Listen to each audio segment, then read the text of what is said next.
Hola, ¿qué tal? Muy buen día para todos y todas. Espero que se encuentren muy bien.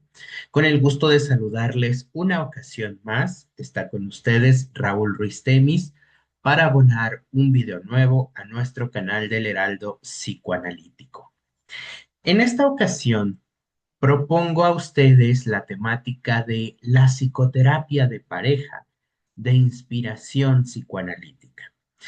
Una temática basada en uno de los grandes teóricos del psicoanálisis vincular, argentino por supuesto, que falleció en el año 2020 y que desafortunadamente no tiene la socialización de sus investigaciones, de sus libros, de sus artículos, como de pronto sí pueden gozar otros y otras psicoanalistas. Se trata de Miguel Alejo Spivakov y precisamente con el ímpetu de presentárselos no solo como autor, sino también como partícipe de una de las líneas psicoanalíticas más olvidadas, es que vamos a revisar este tema. Para hacer la mención únicamente, nos estaremos basando en el primer capítulo de este libro que ven ustedes en pantalla, Amores en crisis, intervenciones psicoanalíticas con parejas. El autor, les mencionaba, tiene textos, tiene obra, tiene artículos publicados tanto en físico como en digital, y por supuesto que ustedes los pueden consultar con relativa facilidad si rastrean quizá algunos de estos trabajos. ¿Vale? Entonces, les voy planteando algunas cuestiones preliminares para que ustedes tengan también la noción de cuál es el currículum o la trayectoria de este autor. Miguel Alejo Spivakov fue psiquiatra y psicoanalista, miembro titular de la Asociación Psicoanalítica de Buenos Aires, la APDEVA, que dicho sea de paso, ya mencionábamos, fue el grupo formado por los separatistas o los psicoanalistas que se independizaron de la APA, la Asociación Psicoanalítica Argentina, a partir de su actividad del Ateneo, ¿se acuerdan?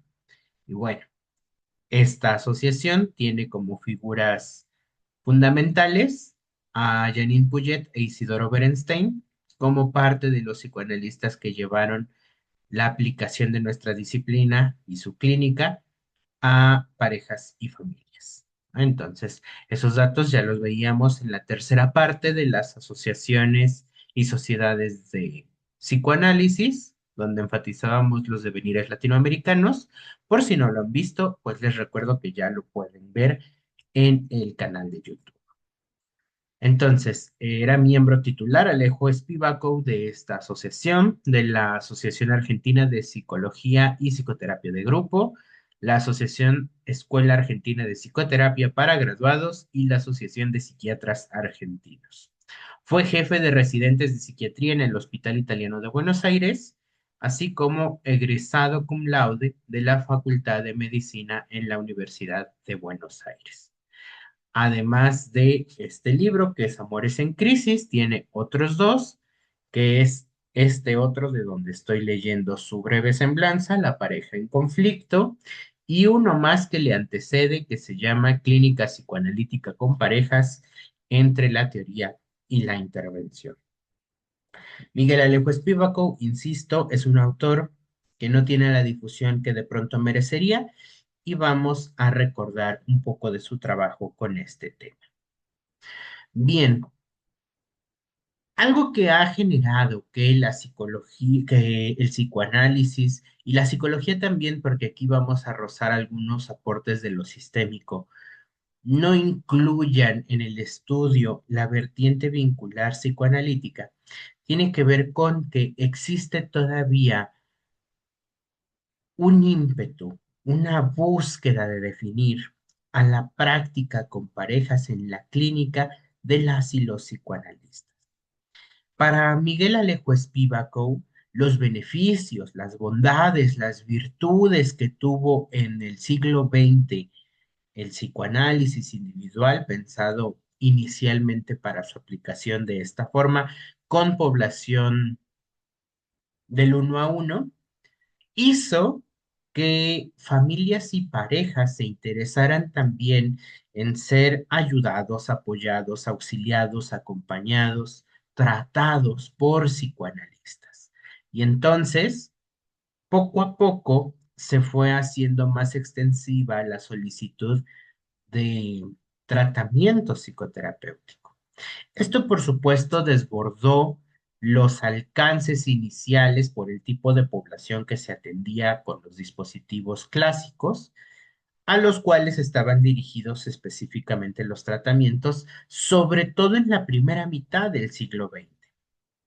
Algunos autores en Francia intentaron hacer algunos aportes, algunas contribuciones para el entendimiento de la pareja desde la clínica individual, pero resultaba muy poco fructífero, porque poco tardaron en darse cuenta que en realidad no estaban abordando a la pareja, sino a la fantasía que el sujeto en tratamiento se hacía de su cónyuge, de su concubino, de su pareja matrimonial, estable o inestable, su vínculo de amantía, y por consecuencia se vio la necesidad de crear aportes específicos que partieran no de la clínica individual, sino de la clínica bipersonal. Y de hecho, la psicoterapia de pareja se considera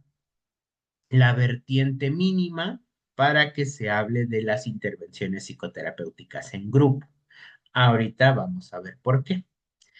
Entonces, algo que también remarca Miguel Alejo Espivacou es que estas intervenciones, estos marcos, estos encuadres psicoterapéuticos vinculares con parejas, se van a apoyar indisolublemente del conjunto heterogéneo de todos los desarrollos teórico-clínicos que conforman el psicoanálisis, pero sin limitarse a ellos. Es decir, no se desconoce nada de lo que se ha aportado desde lo individual. Se complejiza, se potencializa. Y un poco para poner la ilustración, voy a recurrir a un popular juego de mesa que tal vez conozcan. Muy probablemente todos y todas ustedes han jugado Monopoly, este tablero cuadrado en el que distintas figuritas van recorriendo los laterales del cuadro, van adquiriendo propiedades, van adquiriendo, según sean locaciones, países, etcétera, para ir generando pues todo el despliegue del juego. En las esquinas del Monopoly hay algunas casillas como son la cárcel, como son el inicio, como son una parada sin mayor repercusión en el juego. Y estas esquinas tienen cada una extensión que se vende por aparte del juego tradicional. Y entonces esas extensiones modifican el tránsito que cada jugador puede hacer al momento de caer en una de estas casillas. Ejemplo, si cae en la cárcel, en lugar de a lo mejor estar de visita, puede llegar a perder varios turnos, puede solicitar la llegada de otro jugador y bueno, toda una serie de modificaciones a las reglas generales del Monopoly tradicional. Bueno, pues el psicoanálisis vincular justamente se estaciona en una de esas aristas, en uno de esos vértices, en una de esas esquinas del psicoanálisis, tal como lo venimos conociendo generalmente en el tratamiento, la teoría, la clínica individual, y exponencializa aquellos aspectos que puede tratar la bidireccionalidad de un vínculo. Y entonces ya no se queda solamente en el estudio de la pareja a partir de la fantasía que se hace el sujeto de su objeto. No, ahora es el estudio de las interacciones recíprocas, el estudio de las colusiones, aquellos aspectos que permiten que las personas creen alianza, creen unión, creen unidad y también su diferenciación, su separación, su descomunión, ¿sale? Entonces, eso es algo importante. La teoría psicoanalítica de lo vincular con parejas, y hago el énfasis porque también hay de lo vincular con familias, no es un marco teórico conceptual independiente, es un complemento necesario para trabajar justamente con estas poblaciones a nivel clínico. Al menos así lo piensa Miguel Alejo Spivako en su última obra, que ya les mencionaba, fue publicada post-mortem. Y él dice, no es nada raro ni nada reprochable, puesto que movimientos similares ya se habían hecho respecto del psicoanálisis, como por ejemplo cuando se afianzó los dispositivos infantiles o los dispositivos con adultos mayores, que vinieron a cambiar ciertos horizontes de pensabilidad sobre criterios de analizabilidad, por ejemplo, o sobre técnicas y estrategias de intervención psicoanalítica, o sobre los fundamentos metapsicológicos de la psicopatología subyacente a algún proceso o las crisis del desarrollo y entonces el estudio psicoanalítico de la vida en pareja, por supuesto que ha habilitado dispositivos de atención clínica. Y a la inversa, los dispositivos de atención clínica han generado que se geste, que se cree, que se proponga más teoría, más aportes que permiten esclarecer campos que de pronto desde lo individual, desde el abordaje clásico tradicional, no se habían espejeado y esclarecido del todo, ¿vale? Entonces, vamos a ver que hay tres propósitos fundamentales al momento de pensar o de buscar el establecimiento de un encuadre de psicoterapia de pareja. Que ojo, Miguel Spivako hace una acotación muy importante y es no se puede recomendar este tipo de encuadre o este tipo de tratamiento si no hay una evaluación previa, rigurosa de la pareja, su vida, sus dinámicas, su devenir. No podemos decir, ah, pues ustedes merecen, necesitan, requieren tratamiento vincular de pareja a destajo, porque no todas las parejas serán candidatas para un tratamiento psicoanalítico en pareja, ¿vale? Vamos a irlo desmenuzando poco a poco conforme avancemos en este video. Con aquellas parejas que sí sean candidatas a un análisis vincular conjunto, la búsqueda inicial particularmente prioritaria será alcanzar un cambio psíquico, pero ojo, no individual únicamente, sino conjunto, articulado. ¿Mediante qué? Mediante el conocimiento del sí mismo, de cada uno de los integrantes, así como del funcionamiento psíquico del otro, que es mi pareja, y del vínculo en sí mismo. Entonces, fíjense cómo aparecen tres elementos, el sí mismo, el otro y el conjunto. ¿Sale?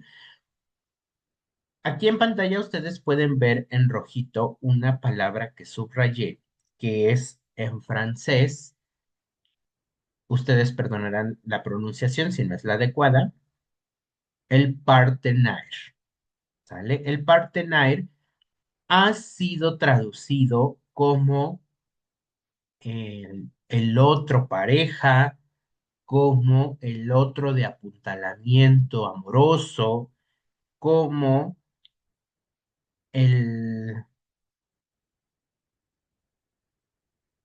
el miembro B o el sistema proyectivo B, dependiendo, por supuesto, el autor o autora que ustedes tomen de referencia.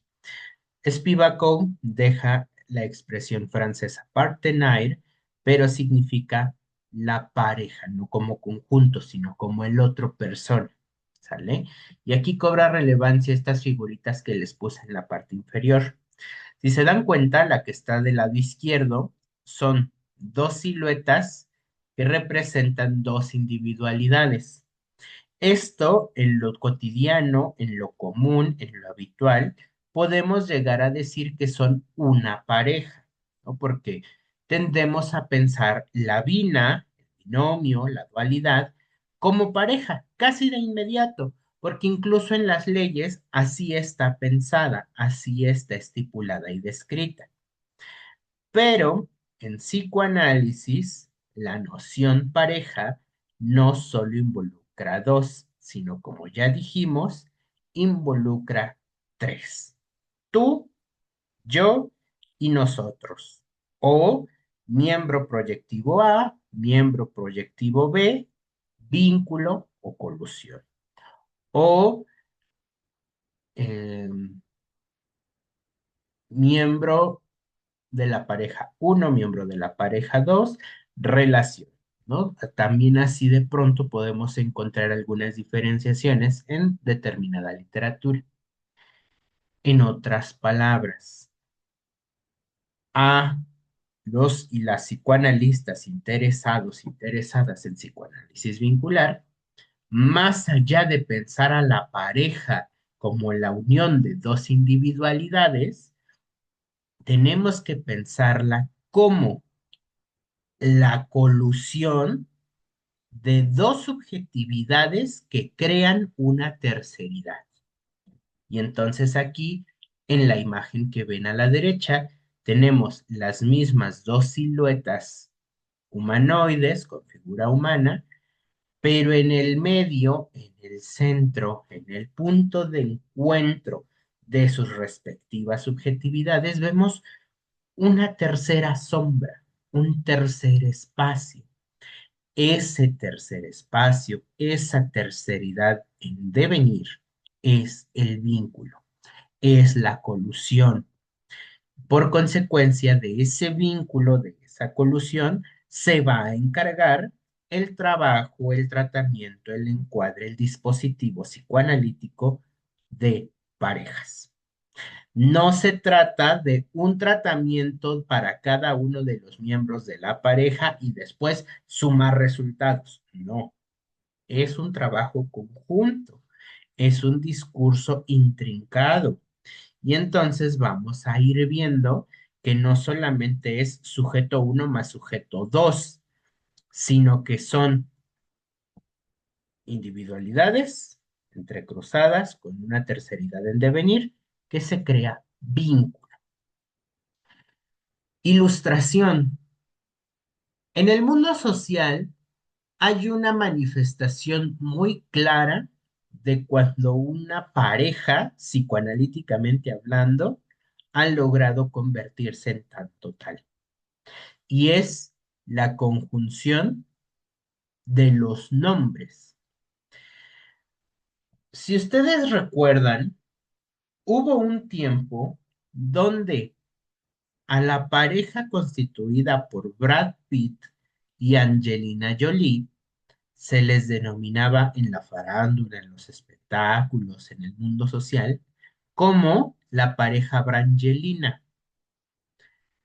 Esta pareja Brangelina, que es la unión de Brad y Angelina, nos evidencia justamente que hay esa terceridad. ¿Por qué? Porque no es ni el uno ni el otro, ni todo lo contrario, es el conjunto. Otro ejemplo lo tenemos en la serie de Netflix, La Casa de las Flores, donde uno de los personajes se llama Julián y establece una relación romántica con otro personaje que se llama Diego. Y entonces, cuando hacen partícipe a su familia de la relación que están formando, se nominan Juliego. Vean cómo no es ni Julián ni Diego, sino todo lo contrario, el Juliego, la conjunción. Ahí, en esa coyuntura, ya tenemos la terceridad en devenir.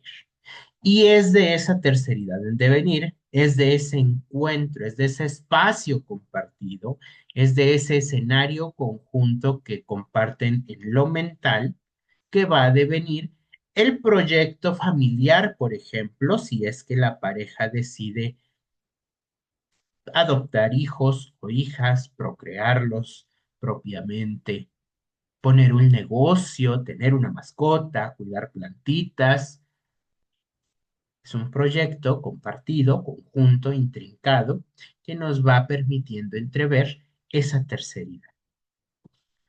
Cuando las parejas, más allá de verse como la imagen del lado derecho, se viven como la imagen del lado izquierdo y tú por tu lado y yo por el mío, Janine Puget e Isidoro Berenstein dicen que generalmente, no siempre, pero la mayoría de las veces, se trata de vínculos espurios, o sea, aquellas uniones que tienen de pronto mayor afianzamiento institucional o de conveniencia social, económica, incluso política, y no tanto por un proyecto compartido. Este vínculo espurio de pronto también puede aparecer como una defensa frente a la incapacidad para estar a solas. ¿Vale? Entonces, espero que vaya quedando claro y que por supuesto ustedes puedan ir abstrayendo toda esta información. La psicoterapia psicoanalítica de pareja no solamente entonces se va a apoyar de la conciencia como herramienta de cambio terapéutico, es decir, no solamente va a aspirar a que las personas involucradas en la relación de pareja entiendan qué les pasa a sí mismos, qué les pasa al otro y qué les pasa en su conjunto. También van a tener como elemento fundamental para el tratamiento la relación analista-paciente. Y ojo, el paciente no es ni el sistema proyectivo A ni el sistema proyectivo B. El paciente es el vínculo A-B. La pareja, en tanto intersección, en tanto conjunto, en tanto grupo, es el paciente y va a desplegar fenómeno transferencial y va a despertar fenómeno contratransferencial, el cual deberá ser atendido, por supuesto, por su analista. Así como también tendrán que echar mano para entender lo que les pasa, para poder conocerse en mutualidad y también en individualidad, aquellos funcionamientos que regulan sus interacciones. Jean-Georges Lemaire, un francés no lacaniano, afortunadamente, que abonó a los entendimientos de pareja, dice, lo problemático en una relación de pareja no es que funcionen de determinada manera. El problema, el conflicto, la dificultad deviene cuando única y exclusivamente pueden funcionar de esa manera. Es decir, que se estatizan, se rigidizan, se vuelcan estáticos y por consecuencia no puede haber sino las mismas producciones de desencuentro, traumáticas, de aislamiento, cuando no algunas mucho más agresivas que ya involucran, por ejemplo, la violencia y o el abuso emocional. Entonces, tenemos que tener en cuenta que cada línea de pensamiento, cada autores que han contribuido a los entendimientos de la psicoterapia psicoanalítica con parejas, tienen sus propias clasificaciones. Por ejemplo, Jean-Georges Lemaire hace una aportación teórica con base en los funcionamientos individuales que al unirse generan ciertas producciones conjuntas, dependientes agresivas, eh, paranoicas, persecutorias. Janine Puyeta y Isidoro Berenstein, en su libro del psicoanálisis de la pareja matrimonial, este que ven ustedes aquí, tienen Otra clasificación de funcionamientos por triangulación edípica, por aparejamiento de dependencia, entre muchas otras. Y Carles Pérez Testor y su equipo de colaboradores desde España proponen otro nivel de funcionamientos desde las colusiones, como ellos nominan, entre las que destacan la psicosomática, la narcisista, la borderline, la de dependencia, sumisión, entre muchas otras, ¿no? Entonces, volvemos a remarcar la idea que dependiendo del marco teórico en el que nosotros nos apoyemos, se habilitarán también los fenómenos que podamos observar y cómo intervenirlos en el dispositivo clínico. Particularmente, este tipo de práctica psicoanalítica vincular con parejas va a asumir como principal propuesta la promoción de un mejor rendimiento de tres capacidades: la capacidad del amar, la capacidad del trabajar y la capacidad del disfrutar.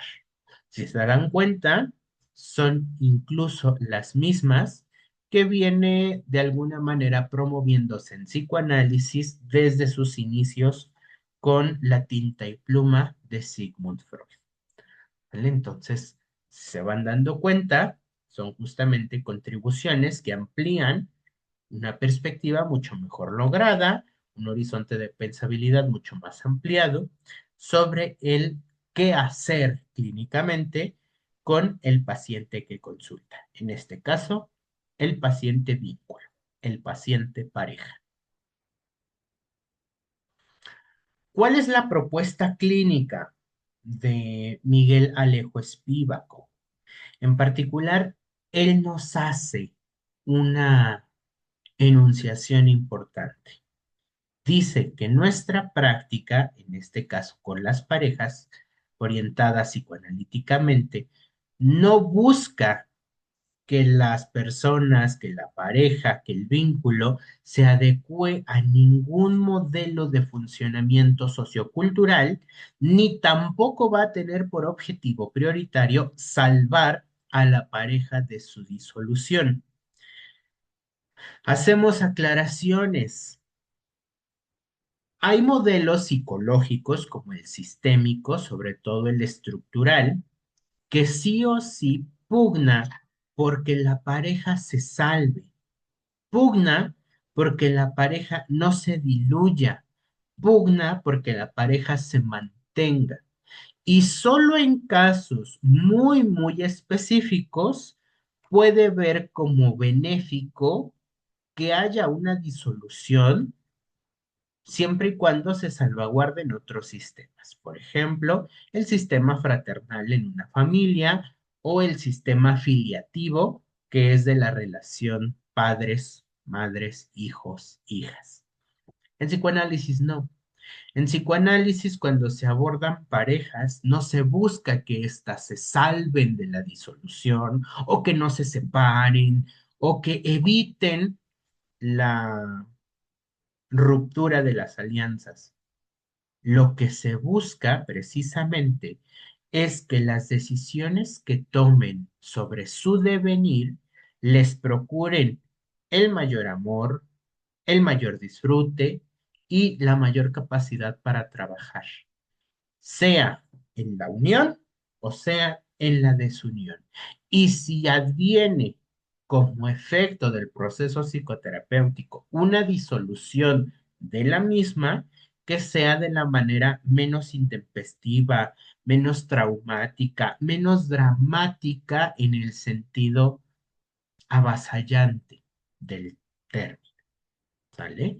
Entonces, nosotros no pugnamos por mantener, nosotros pugnamos, al menos, podríamos decirlo así, por una toma de decisiones informada, pero quien toma esas decisiones es el vínculo, es la pareja, es el paciente, en los términos que hemos venido mencionando. Y cuando decimos que no buscamos que se adecúen a ningún modelo de funcionamiento sociocultural, verdaderamente es ninguno, ni heterosexual, ni homosexual, y tendríamos que plantearnos Si Miguel Spivak contempló a todos estos modelos relacionales que ya no son dualistas, que ya incluyen a la trieja, por ejemplo, o al poliamor, como también se le llega a denominar. ¿Qué pasa? No sé si ustedes se han percatado que desafortunadamente hay un puntito conservador, no en el psicoanálisis como disciplina, sino en los y las psicoanalistas como representantes de la misma. Y entonces tienen el atrevimiento de señalar a todo eso que sale del funcionamiento sociocultural establecido como perverso, justificándose las más de las veces en formulaciones freudolacanianas, lacandoltianas, pero que vistas desde otros marcos teóricos no resultan, por supuesto, nada cercano a lo que esperan plantear.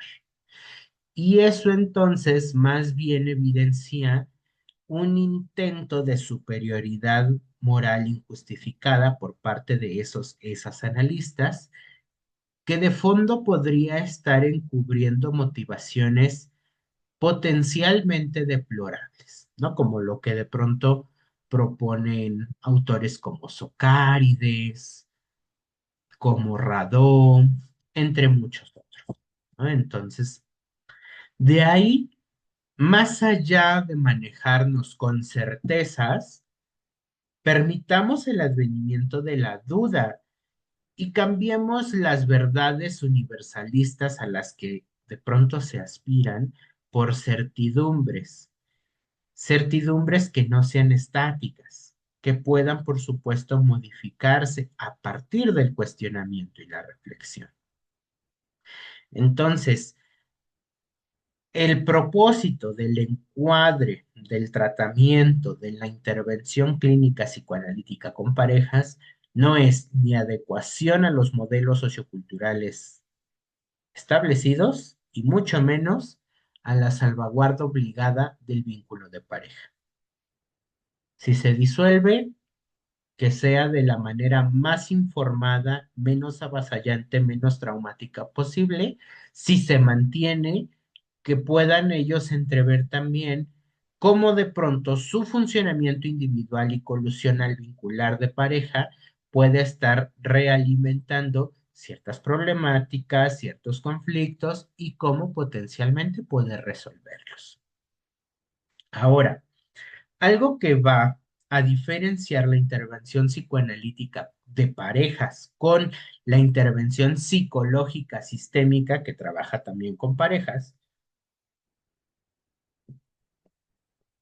es que esencialmente nuestra propuesta no es directiva. Es decir, no tiene esta tendencia a demarcar qué hacer, cómo hacer, cuándo hacer, la lógica de la tarea, por ejemplo, que es muy propia de las intervenciones sistémicas y cognitivo-conductuales aplicadas a parejas. ¿Por qué razón? Porque se llega a tornar inadecuada, sobre todo cuando consideramos lo que Otto Kemper denominó manipulación, ¿no? Justamente ahí donde una intervención psicoanalítica, en este caso con parejas, se vuelve directiva, pueden estar entrando contratransferencialmente algunos aspectos de la vida vincular del analista que pueden orientarlo a manipular las decisiones que se toman en el enlace, el vínculo. Por consecuencia, así como para poder trabajar individualmente se requiere o se sugiere un proceso de análisis individual, algunos autores proponen que también para trabajar con parejas, el analista haya también atravesado su propio tratamiento vincular con algún psicoanalista que esté calificado para ello. Se dividen opiniones entre si se requiere una formación específica o no para poder atender parejas en psicoanálisis. La tendencia es a decir que sí, por una cuestión ética, por una cuestión técnica, por una noción de complejidad. También hay detractores de estas ideas y por supuesto abogan que no, que al final se puede hacer un estudio autogestivo, independiente, sin la necesidad de una formación específica. Yo formo parte de los que piensan que sí es necesario. En lo personal, pienso, considero, concibo que siempre es saludable, benéfico, viable formarse lo más posible, sobre todo si vamos a trabajar con dispositivos y poblaciones que además no son precisamente frecuentes, al menos en el marco del psicoanálisis. O díganme ustedes si ya tenían estas nociones de la intervención posible con parejas desde una vertiente psicoanalítica. Como les mencionaba también al principio, este tipo de encuadre, este tipo de trabajo psicoterapéutico va a tener sus propios criterios de analizabilidad. Y en lo específico, Miguel Alejo Spivak nos dice que no se recomienda este tipo de trabajo en aquellos casos de las parejas en las que hay una latencia, cuando no una evidencia de alta destructividad, altos accesos de agresión, los cuales sí ya van a requerir intervenciones mucho más directivas, no solo psicológicas, sino tal vez también de la intervención de algunos otros agentes como pudieran ser las leyes, como pudieran ser ciertos peritos y que por supuesto van a recomendar otro tipo de abordajes psicosociales. Los casos de violencia doméstica, los casos de abuso emocional, violencia física, drogodependencia o toxicomanías en el amplio espectro, son algunas de las situaciones que Miguel Alejo Spivakov aconseja no sean necesariamente tomadas de entrada en una psicoterapia psicoanalítica de pareja, porque existen altos montos, altos accesos de destructividad, de agresión, de violencia entre los partners. ¿Sale? Entonces, hay que tener cuidado precisamente al momento de hacer la valoración para determinar si este tipo de dispositivo puede o no ser útil a ciertas parejas. Ahora, nos dice el autor, al elegir un encuadre de pareja, el analista que lo recomienda o que lo ve viable para poderse trabajar, debe tener en cuenta que se van a abordar todos aquellos problemas que están ligados a la relación, es decir, al vínculo, que pueden también trabajarse y hacer uso del vínculo de pareja como un punto de apoyo para el impulso de algunos trabajos psíquicos individuales de cada uno de los sistemas proyectivos o miembros del vínculo.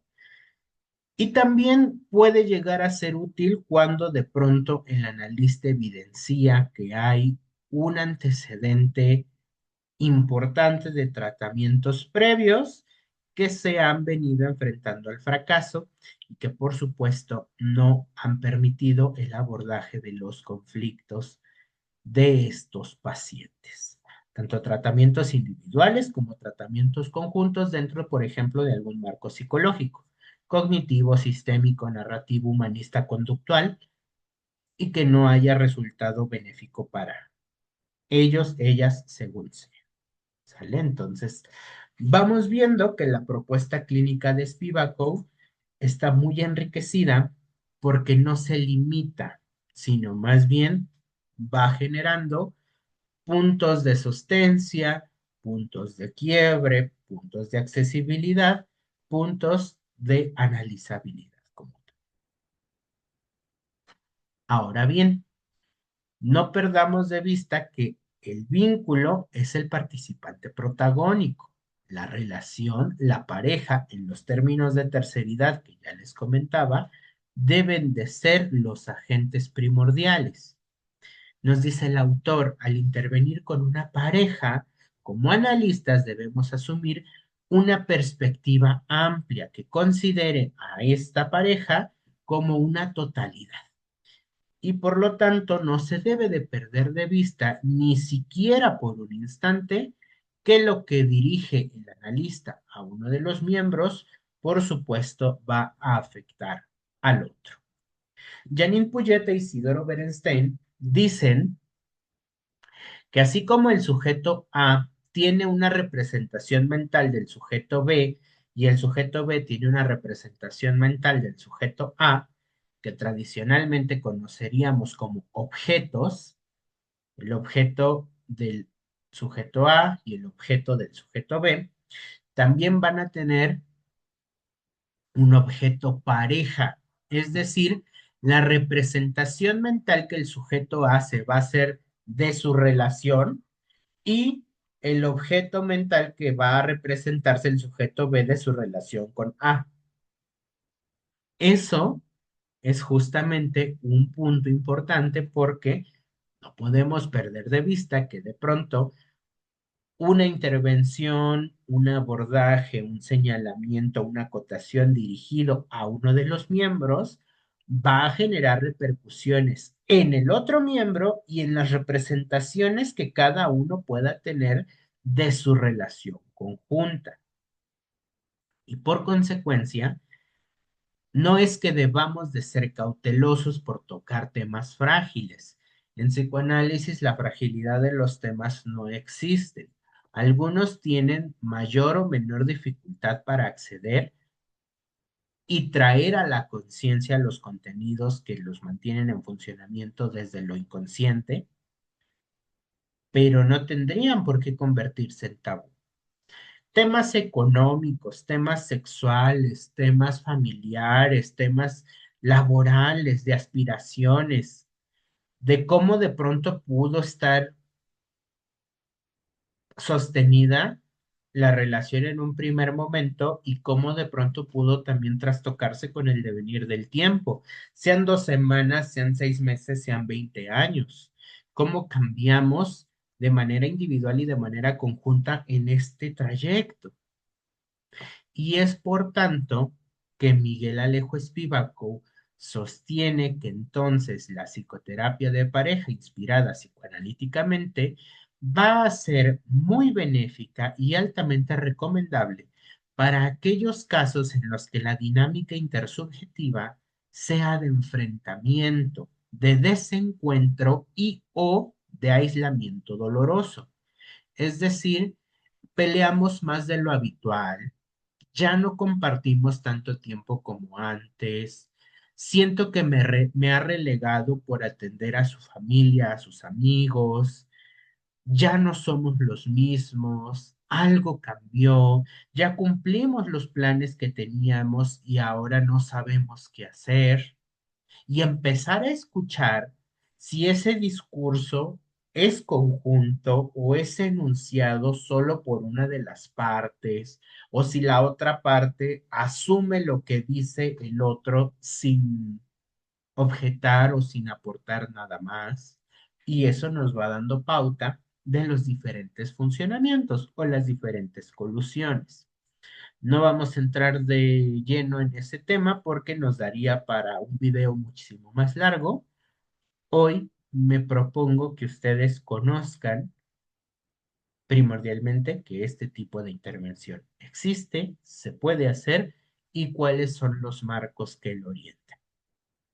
Y por supuesto, insiste Spivako, puede ser muy benéfica este tipo de intervención, este tipo de tratamiento, este tipo de encuadre para aquellas parejas que de alguna manera están buscando explicarse qué pasa con ellos, qué les sucede, qué dejó de suceder, qué podría cambiar, qué podrían hacer para que haya otras formas de funcionamiento y que a lo mejor algunos tratamientos previos no les han permitido identificar, ¿no? Sean de orden psicológica o sean de orden psicoanalítica.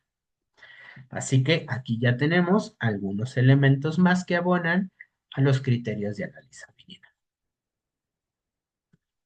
Por supuesto, nos dice el autor,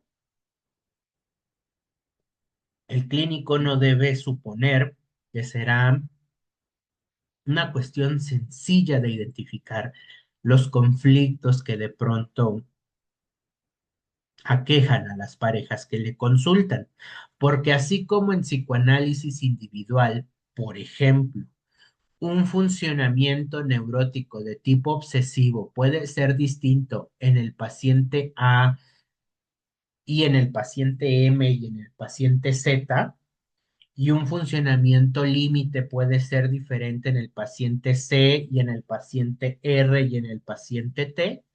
Lo mismo va a pasar con las parejas.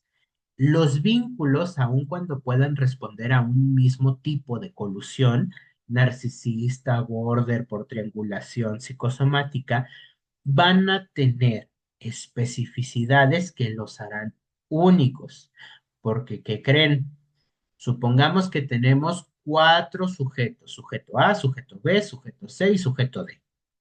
El sujeto A en pareja con el sujeto B va a tener una colusión AB, pero el sujeto A en relación de pareja con el sujeto C va a tener una colusión AC y el sujeto B en relación con el sujeto C va a tener una colusión BC y el sujeto C con el sujeto D va a tener una colusión CD y así progresivamente. Y entonces esto nos permite explicarnos por qué un mismo sujeto, un mismo individuo, cuando se relaciona con diferentes personas, puede desplegar potencialmente el mismo tipo de colusión o puede ir generando modificaciones significativas sobre el tipo de funcionamiento que desarrolla según el tipo de pareja que tenga.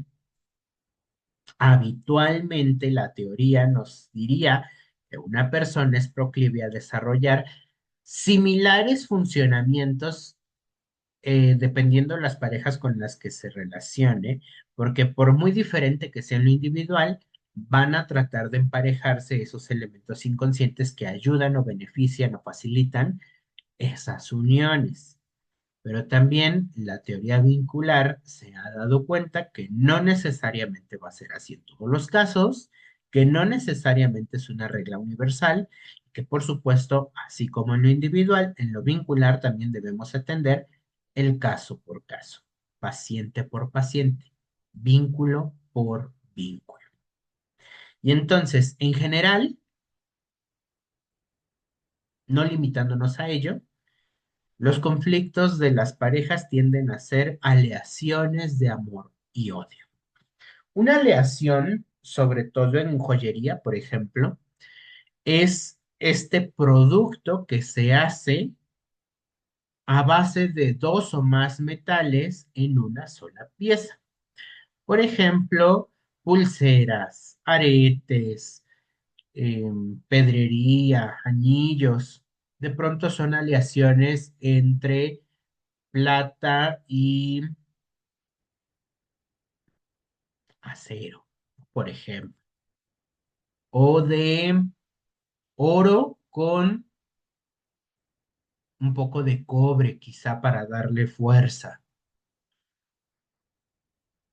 Y si ustedes intentan separar los componentes de ese anillo, de ese arete, de esa arracada, de esa pulsera, se vuelve completamente dificultoso, incluso llegando a haber casos en los que es imposible. Lo mismo pasa con las parejas. Nos dice Spivakov, a veces está tan intrincado el amor y el odio, la pasividad y la actividad, la desesperanza y la búsqueda de nuevos proyectos, que se vuelve difícil operar. Y entonces hay que ir desmarañando, hay que ir destejiendo, hay que ir desentrañando esos elementos que permitieron la aleación de estos aparentes pares opositivos. Generalmente vamos a encontrar en estos núcleos de estas aleaciones las relaciones de amantía, por ejemplo. Y ojo, Miguel Alejo Spivak tiene un texto, un capítulo en este libro de la pareja en conflicto dedicado a las relaciones extramatrimoniales, que son una variante de los vínculos de amantía, pero no es la única. Vamos a limitarnos por ahora a esto. Las relaciones extramatrimoniales, extraconyugales, con un tercero ajeno al vínculo, tienen que ver justamente con cuestiones de monotonía, de disparidad, de espurización del vínculo. Y entonces de pronto van haciendo que aparezcan pactos de negación, aparezcan silencios, secretos, medias verdades, y eso por supuesto también va potencialmente a incrementar los conflictos de las parejas. Puede haber ocultamientos de información, como por ejemplo que compramos un carro entre los dos y de pronto, pues no te dije que no es de agencia, que fui por él a un establecimiento de que vende carros usados, ¿no? Y entonces sí da a lo mejor el zarpazo de que está nuevo, pero en realidad pues ya tiene algún antecedente complejo, ¿no? Yéndonos a lo material. Pero también en la cuestión emocional, de pronto puedo decirte que me casé enamoradísimo o enamoradísima de ti, cuando pues lo que venía sucediendo era que apareció antes de ti, antes de mí, otra relación que fue muy intempestiva y básicamente fuimos premio de consolación, ¿no? O esta desinformación de aquello que de pronto yo no sabía porque no lo hablamos, porque no nos lo dijimos, porque no preguntamos, porque creímos ciegamente. Las mentiras, que no son necesariamente lo mismo que una falsedad, una mentira tiene la intención de engañar y por consecuencia puede deberse a alguna cuestión de desfalco, alguna cuestión de hurto, alguna cuestión de, pues lo mismo que venimos informando, ¿no? Secretos, ocultamientos. La serie de mentiras basada en la obra de teatro homónima, pues nos habla básicamente de todo esto, como un mismo sujeto, en ese caso Emanuel, puede tener cuatro relaciones diferentes con cada una de las protagonistas, tiene una colusión distinta, cada una es pareja y amante al mismo tiempo, y entonces ahí hay una superposición de vínculos que, bueno, desata todo el caos que de pronto nos deja ver la serie por un lado y la obra de teatro por el otro. Aquí, si estos sujetos asistieran a tratamientos de pareja, la búsqueda pues sería justamente permitir el advenimiento de todo eso que se ha mantenido en la latencia, en lo oculto, en lo no manifiesto y que ha devenido en funcionamientos específicos con cada una de las colusiones. También en los conflictos de pareja vamos a encontrar crisis que pueden ser normales, como por ejemplo en un grupo familiar, la alianza de pareja puede estar viéndose afectada no cuando están los hijos o hijas de las primeras etapas de crecimiento, sino ya cuando se separan del núcleo familiar y entonces sobreviene esto que conocemos como el nido vacío. Pues ahora, ¿qué hacemos? Porque de pronto los roles de padres pudieron haber aminorado los papeles, las funciones, los roles de pareja y ya no sabemos estar juntos, ya no compartimos, ya no tenemos algo común, puede generar una crisis. Las decisiones cercanas a la actuación que ante el no saber qué hacer, pues se toman decisiones apresuradas y me voy de la casa y remato el carro y vendo las argollas de compromiso y firmo un divorcio express que tiene de pronto relación con esto que viene aquejando de manera angustiante, ansiosa, estresora al vínculo y a cada uno de los miembros de la pareja. Y por supuesto las decisiones unilaterales, ¿no? Esto que conocemos como ultimátums. Si no lo haces, entonces yo. Si no proponemos, entonces yo. Si tú no haces esto, entonces va a pasar. Eso pues también abona a que estas aleaciones de amor y odio sean cada vez más y más complejas de desentrañar. Nos advierte el autor cuando hay un momento inicial, las intervenciones deben apuntar a organizar al menos una alianza de trabajo, es decir, configurar un espacio de encuentro donde no solo paciente y analista puedan establecer comunicación, sino también entre sistemas proyectivos puedan enunciar aquello que no han podido hacer fuera de este espacio conjunto, fuera de este escenario de encuentro.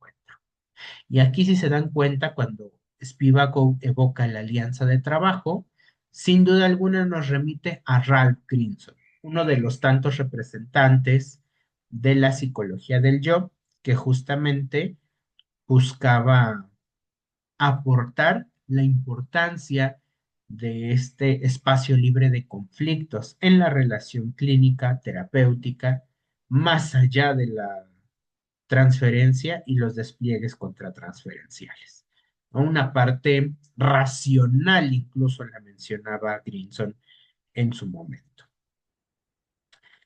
Es necesario tener en cuenta que no solamente en lo vincular, sino también en lo individual, de pronto el analista puede encontrarse navegando en unas aguas de las que no tiene mapa y por lo tanto habrá que ir asumiendo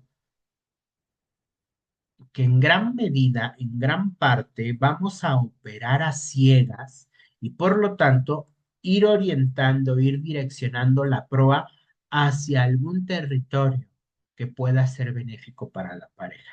Eso no quiere decir directividad, en tanto que manipulación o sugestión para introducir variables a su vida.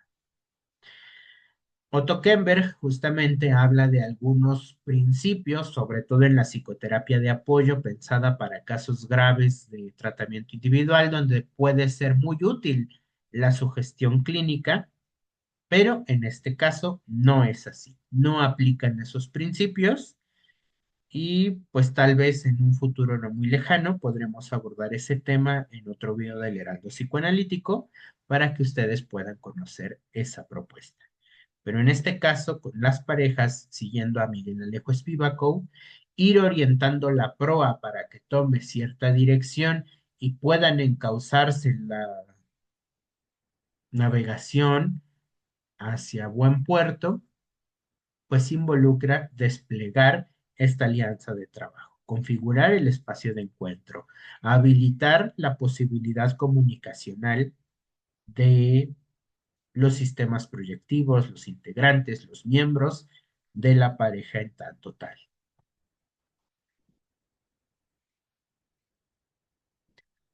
Ahora, ¿cómo son las intervenciones?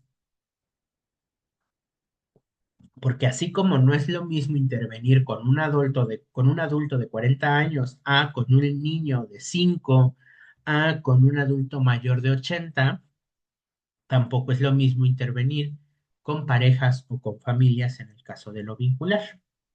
De entrada, nos dice Spivakov, las intervenciones van a tratar de conseguir la disminución del nivel de violencia. Pierre Aulagnier habla de dos niveles de violencia. La violencia primaria, que es necesaria y estructurante, como por ejemplo la que se nos impone para que aprendamos el lenguaje, no solo en términos cognitivos, sino también en términos de aprehensión, y la violencia secundaria, ¿no? Que ya es avasallante, que ya es desgarradora, que ya es iatrogenizante, que ya es desmanteladora de subjetividad. Justamente lo que se busca es que se disminuyan los niveles de violencia en el caso de que las haya en esta lógica secundaria para que los miembros de la pareja, los partenaires, puedan interactuar de una manera distinta a la que venían haciendo. Como ya lo dijimos, sostenidos por Lemaitre, no es que un funcionamiento per se sea patológico, problemático, conflictivo. Lo potencialmente peligroso, dañino, conflictivo, perjudicial es que ese sea el funcionamiento único y entonces se enquiste el devenir de la pareja en producciones que tienden a ser repetitivas, monótonas, podríamos incluso decir potencialmente mortíferas.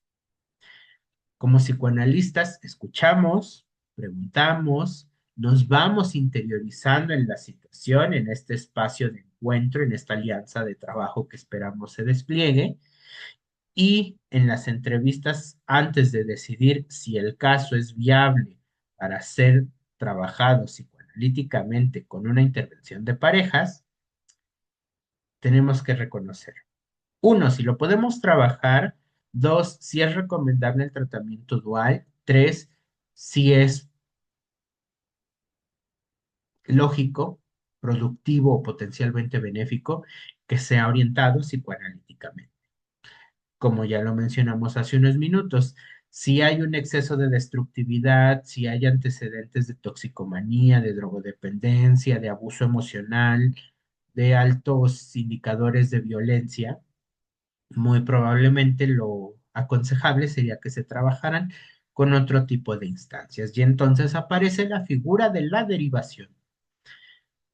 Hay un problema, no sé qué tan común o compartido esté, pero al menos en el círculo donde yo he podido estar es muy notorio que las y los psicoanalistas temen a la figura de la derivación. Hay como cierto halo, cierta idea de que el paciente que te llega lo tratas y lo trabajas hasta que haya una alta o hasta que se vaya. Y realmente la figura de la derivación existe precisamente para reconocer no solamente qué pacientes no pueden trabajar con nosotros, sino también con qué pacientes nosotros no podemos trabajar, por criterio de analizabilidad, por formación, por implicación ética. Y entonces, lo éticamente correcto es derivar, tener un abanico de posibilidades de colegas que trabajen dentro y fuera de la disciplina psicoanalítica para que puedan también ser receptivos de estos pacientes individuales, de pareja o de familia, que no podamos atender por alguna circunstancia.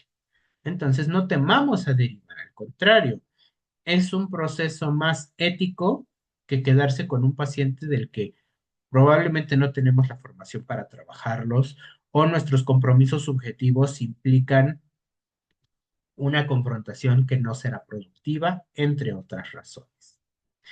Volviendo a Spivak, nos dice si el analista determina que sí se puede recomendar una psicoterapia psicoanalítica de pareja, entonces su siguiente tarea será decidir hacia qué funcionamiento se va a apuntar con la intervención, porque no es lo mismo trabajar con una pareja que lleva 5 años de novios y que de pronto están inseguros entre si casarse o darse un tiempo para conocer a más personas, que trabajar con una pareja que lleva 35 años de matrimonio y de pronto pues ya no encuentran qué más hacer juntos porque lo que habían pensado ya lo cumplieron y pues ahora no saben qué hacer, ¿no? Y entonces quizá en el primer caso se juega una alianza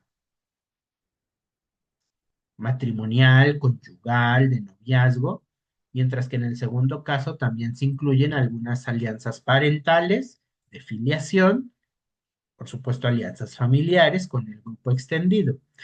Y ahí habrá que ir delimitando si la problemática responde mejor a una intervención vincular de pareja o es también recomendable que se pueda hacer una intervención familiar de orientación psicoanalítica o no.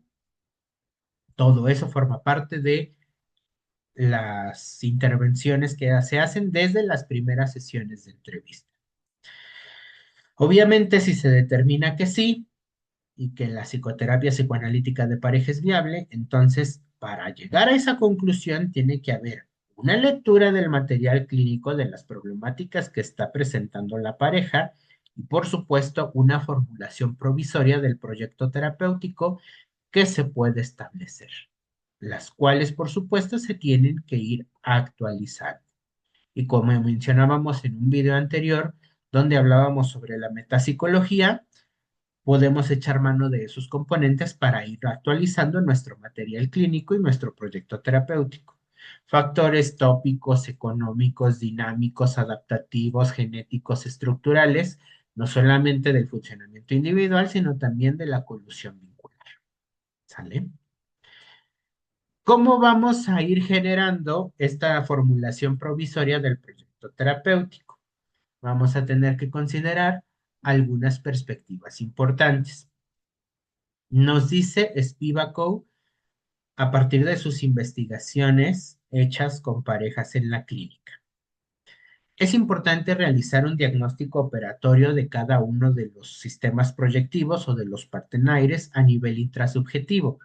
Es decir, podernos ir dando idea de cómo funciona, de cómo se organiza, de cómo se estructura la mente, el psiquismo, la realidad interna de cada uno de los miembros que conforman este vínculo. Por eso era importante que revisáramos los aspectos metapsicológicos, porque si no sabemos hacer un análisis metapsicológico individual, de pronto un trabajo vincular puede complejizarse mucho más, puesto que no vamos a saber si una problemática responde más a una necesidad, a un interés, a un conflicto intrasubjetivo o bien a una problemática intersubjetiva, es decir, del espacio entre dos, de lo conjunto. Y todavía agregaríamos una tercera dificultad, que es lo transsubjetivo. Eso que proviene de las generaciones que conforman los grupos familiares extensivos de cada uno de los sistemas proyectivos de la pareja. Entonces, poderlo identificar ayuda bastante a poder determinar si es viable este proyecto terapéutico. Luego, hay que determinar la dinámica vincular operante entre los partenaires, ya les mencionaba. Hay que ver si son una colusión dependiente, una colusión narcisista, una colusión triangular, qué efectos ha traído colateralmente para quienes le rodean, sus otros vínculos familiares, de amistad, si existen vínculos de amantía periféricos. Y por supuesto, esto va a ir generando que haya una problemática del trabajo vincular, ¿no? Es decir, si hay defensas, si hay resistencias, si hay faltas, si hay ausencias, si hay silencios. O sea, todo eso que de pronto se despliega ya en el escenario clínico también tiene que ser valorado para ir generando esta dirección de la proa en las mareas de la problemática de la pareja. También se deben evaluar las creencias que se requieren a la vida conjunta, a la vida en pareja y a lo que en ella se juega, porque alguien puede pensar que la vida en pareja es de color de rosa, lo máximo que te puede pasar en la vida, a lo que todo mundo debería de aspirar para después formar una familia, pero ¿qué crees? Que el otro o la otra con la que se está en relación piensa que en realidad pues no es necesario un contrato religioso o civil y que convivir juntos basta y que no necesariamente es viable procrear hijos, que se puede adoptar o incluso cuidar mascotas como un proyecto conjunto y que en realidad el para siempre de los cuentos de hadas pues no es una realidad, sino que es una posibilidad que puede durar 15 días como puede durar 50 años. Y entonces todas esas creencias de cada uno de los sistemas proyectivos que dan lugar a la colusión de pareja, entonces va a formar parte de lo que se trabaje en el dispositivo clínico. Y por supuesto, no podemos dejar de lado como una consideración en perspectiva la ética del terapeuta.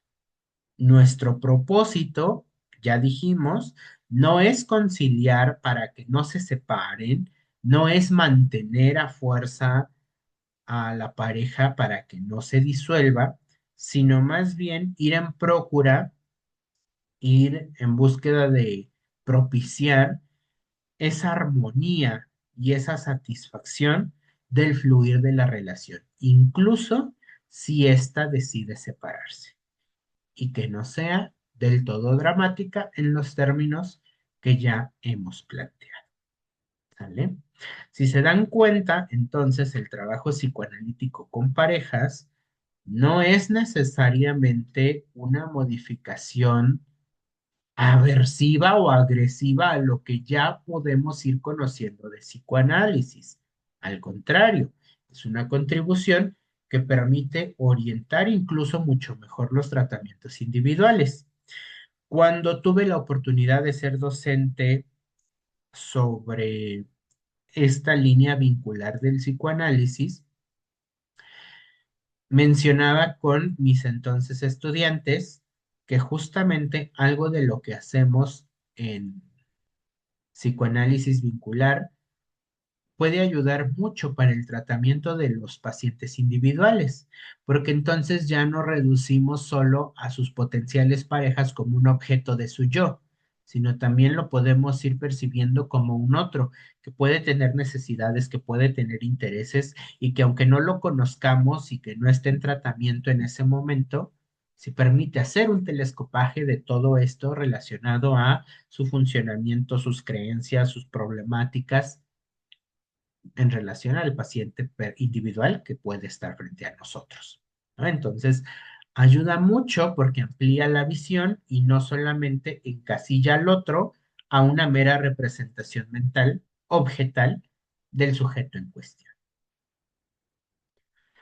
Spivakov nos deja esta frase que rescato justamente como corolario de este tema.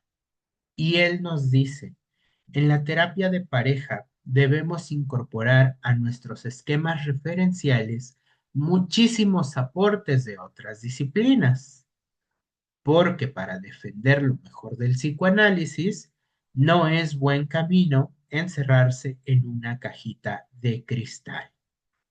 Entre todas esas otras disciplinas que aportan al psicoanálisis, específicamente en la psicoterapia de pareja, Spivako menciona a la psicología sistémica, la psicología cognitiva, la psiquiatría, la neuropsicología, la sociología, porque al final de cuentas, aun cuando nosotros no somos ni psiquiatras, ni sociólogos, ni antropólogos,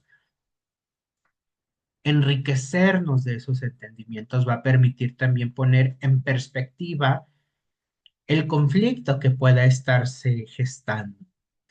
Spivakov es muy dado a colocar algunos casos clínicos en sus textos que no rescato porque me parece que vale la pena revisarlos directamente y de pronto coartarlos con una explicación no les hacen justicia.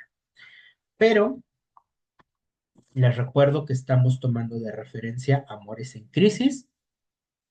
Es un texto de consecución relativamente fácil que ustedes pueden adquirir tanto en Editorial Paidós directamente como las filiales que lo distribuyen aquí en México, que si no mal recuerdo, una de ellas es Planeta, ¿no? Editorial Planeta. Entonces, con relativa facilidad lo pueden encontrar y explorar los casos clínicos del autor. Y con esto concluimos el video de esta semana. Amigas y amigos del Heraldo Psicoanalítico, les mencionaba que mi intención con este video era justamente presentarles un escenario de actuación donde las y los psicoanalistas también tenemos participación e invitarles a que se vayan nutriendo de estos aportes para que no se queden únicamente con lo que dijo Freud del amor, Lacan del amor, Klein del amor, sino también ahora ya lo podamos ir encauzando a la vivencia de pareja. Les hice algunas menciones a lo largo del video, pero vuelvo a insistir, además de este texto de Amores en Crisis, La pareja en conflicto de Miguel Espívaco igual, un libro anterior a este, en el que hace también varios aportes muy importantes sobre sus descubrimientos hasta ese momento. Puget y Berenstein, psicoanálisis de la pareja matrimonial, con muchas salvedades importantes, pero que por supuesto siguen permitiendo la capacidad de pensar la vida en pareja. Y por último, pero no menos importante, psicoterapia psicoanalítica de pareja de Carles Pérez Testor. Son algunos libros que tienen temática vincular específica y focalizada con las parejas que se nutren de muchas y muchos autores con mayor o menor reconocimiento, pero con trabajos valiosísimos. Hay un libro que distribuye el Fondo de Cultura Económica en México que se llama La pareja humana de Jean-Georges Lemaitre, que también es muy bueno, muy recomendado. Y hay otro que lo escribe Orlandini, no me acuerdo específicamente de su nombre, pero me parece que es algo así como el enamoramiento y el mal de amores. También un texto de inspiración psicoanalítica que no se limita al psicoanálisis para hablar sobre el amor y sus vaivenes. ¿Sale? Déjenme en la cajita de comentarios dudas, preguntas, inquietudes que tienen, que puedan quizá de pronto desprenderse si quieren alguna recomendación.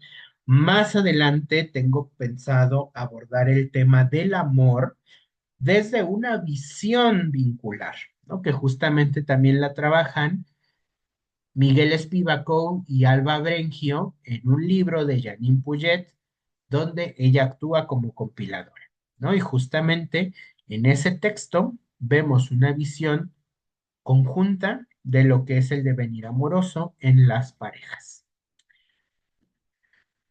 Amigas y amigos del Heraldo Psicoanalítico, misión cumplida.